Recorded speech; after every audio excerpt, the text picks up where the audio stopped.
Happy Sunday, everyone. This is Skvader with week 35 of Midori Minitours.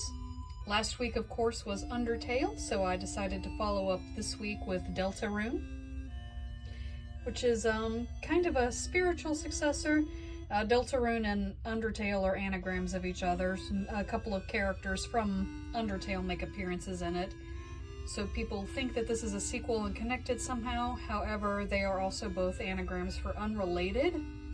And it's my personal opinion that the appearance of Sans and Toriel and so on are more of a Tezuka star system thing than literally being the same characters, and these are alternate dimension versions of each other. But I'm open to the possibility that I could be wrong, and we will eventually find out when the game is completed. There's 2 chapters out for free play now that you should definitely check out.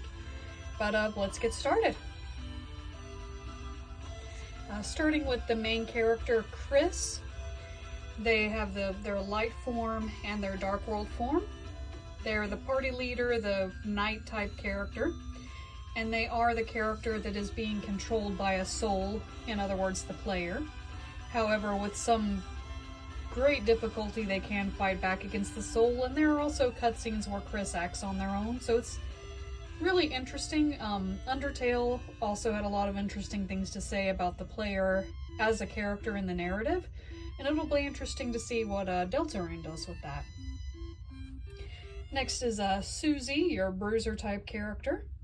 She was the berserker school bully in the light world, and then becomes kind of an antagonist in chapter 1 in the dark world, and then it goes from there.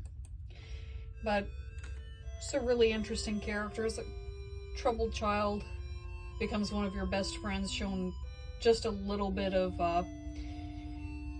positive encouragement and someone actually wanting to be around her for her. So it's really interesting to watch. She's just a great character. Next, rounding out our main party, is Ralsei, the Dark Prince. In the first chapter, he was shadowed by his hat and had the black appearance. In the second chapter, his hat's off and he has the clearer white furred appearance. I actually think the chapter 1 Ralsei is cuter.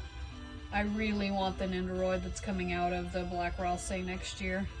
But either way, he's obviously a very cute character and has some mysteries of his own. He's your white mage and he gives all your expositions, but he seems a little more aware, and there are beginnings and ends of cutscenes where where Ralsei is talking to Chris about something while the player's attention is elsewhere.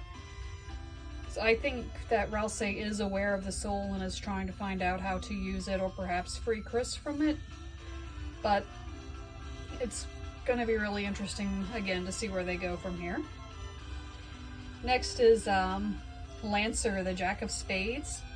Really cute character. He introduces himself as a bad guy in the first chapter. That's not quite the case, but overall he's really cute, really fun, really enthusiastic about everything, and especially close to Susie, which was fun to watch.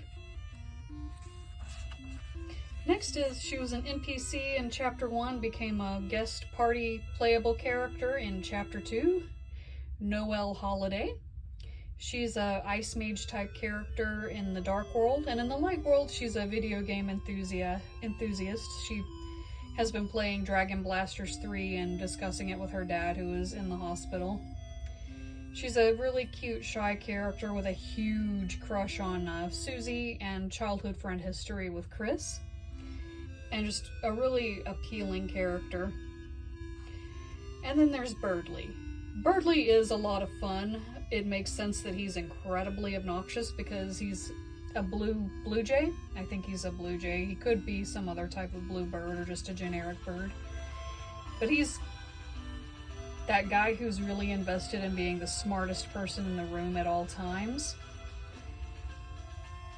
even though he's very definitely not. So he also gets an interesting arc in chapter 2.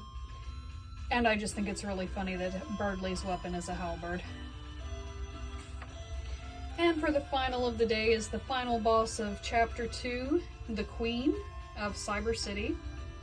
She's a really fun design and she's incredibly fun to watch. She's kind of like if Steven Universe Future era White Diamond and Queen Valentina from Mario RPG had a baby.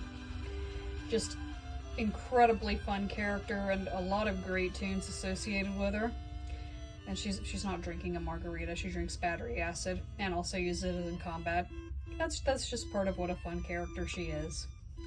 Okay, next week I am starting the My OCs Interacting with Your OCs week. Got some interesting entries to work with, so I will see you next week for those. And of course these are seen every day on my Tumblr, which is listed below. And I am also running a Labor Day weekend sale on headshot commissions. That will also be linked below with all the details, and I'll see you next week. Have a good week.